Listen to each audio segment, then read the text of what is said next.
ಅಭಿವೃದ್ಧಿ ನಿಗಮದ ಅಧ್ಯಕ್ಷ ರವಿಕುಮಾರ್ ಲಂಚ ಕೇಳುವ ವಿಡಿಯೋ ವೈರಲ್ ಆದ ಬೆನ್ನಲ್ಲೇ ಸಿಎಂ ನಿಗಮದ ಅಧ್ಯಕ್ಷರ ತಲೆದಂಡಕ್ಕೆ ಮುಂದಾಗಿದ್ರು. ಸಮಜಾಯಿಷಿ ನೀಡೋದಕ್ಕೆ ಬಂದಿದ್ದ ಭೋವಿ ನಿಗಮದ ಅಧ್ಯಕ್ಷ ರವಿಕುಮಾರ್ಗೆ ರಾಜೀನಾಮೆ ನೀಡುವಂತೆ ಸೂಚಿಸಿದ್ರು. ಆದರೆ ಸಿಎಂ ಸೂಚನೆ ನೀಡಿ 2 ದಿನ ಕಳೆದ್ರೂ ರವಿಕುಮಾರ್ ನಿಗಮದ ಅಧ್ಯಕ್ಷ ಸ್ಥಾನದಲ್ಲಿಯೇ ಮುಂದುವರೆದಿದ್ದಾರೆ. ನಾನ್ ತಪ್ಪು ಮಾಡಿಲ್ಲ, ಎಐ ತಂತ್ರಜ್ಞಾನ ಬಳಸಿ ನನ್ನ ತೇಜೋವಧೆ ಯತ್ನ ನಡೆಸಿದ್ದಾರೆ. ತನಿಖೆಯಾಗಿ ವರದಿ ಬರೋ ತನಕ ರಾಜೀನಾಮೆ ನೀಡಲ್ಲ ಅಂತ ಸಿಎಂ ಡಿಸಿಎಂಗೆ ರವಿಕುಮಾರ್ ಸಂದೇಶ ರವಾನಿಸಿದ್ದಾರಂತೆ. ರವಿಕುಮಾರ್ ನಡೆಯಿಂದ ಸದ್ಯ ನಾಯಕರಲ್ಲಿ ಗೊಂದಲಕ್ಕೆ ಕಾರಣವಾಗಿದೆ.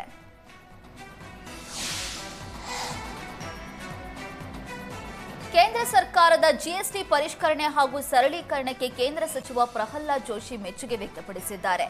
4 ಹಂತದ ಜಿಎಸ್ಟಿಯನ್ನ 2 ಹಂತಕ್ಕೆ ತಂದಿದೆ.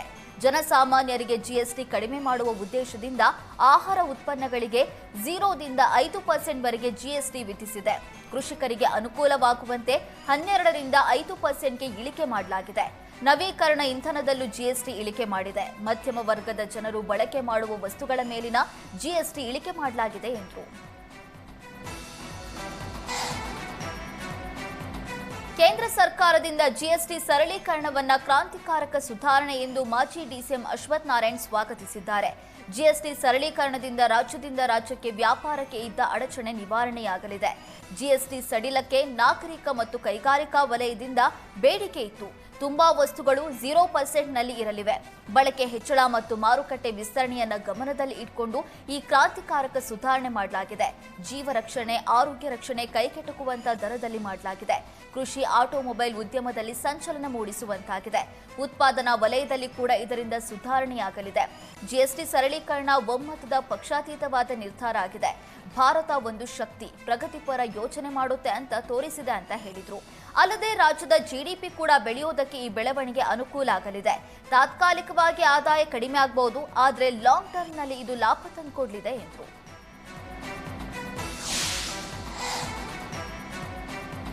ಜಿಎಸ್ಟಿ ಸರಳೀಕರಣ ಅನ್ನೋದು ದೊಡ್ಡ ಬಂಪರ್ ಅಲ್ಲ, ಕೊಡುಗೇನೂ ಅಲ್ಲ. ಕೆಲವು ವಿಚಾರದಲ್ಲಿ ಜಿಎಸ್ಟಿ ಕಡಿಮೆ ಆಗಿದೆ. ಮೊದಲು ಇವರು ಜಿಎಸ್ಟಿ ಹಾಕಿದ್ದೇ ತಪ್ಪು, ಈಗ ಅದನ್ನು ತೆಗೆದಿದ್ದೀವಿ ಅನ್ನುವುದು ಹಾಸ್ಯಾಸ್ಪದ ಅಂತ ಸಚಿವ ಆರ್.ಬಿ. ತಿಮ್ಮಾಪುರ್ ಲೇವಡಿ ಮಾಡಿದ್ದಾರೆ.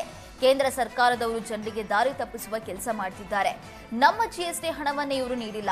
ಅವರು ಏನೇನೋ ಮಾಡ್ತಾರೆ, ಬಿಂಬಿಸ್ತಾರೆ, ಧರ್ಮ ಇಟ್ಕೊಂಡು ಪ್ರಸ್ತಾಪ ಮಾಡ್ತಾರೆ. ಅಭಿವೃದ್ಧಿ ವಿಚಾರದಲ್ಲಿ ಏನೂ ಮಾಡಲ್ಲ.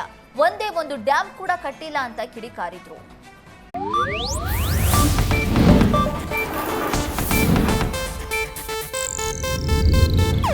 ಇದು ಏಷ್ಯಾನೆಟ್ ನ್ಯೂಸ್ ನೆಟ್ವರ್ಕ್ ಪ್ರಸ್ತುತಿ.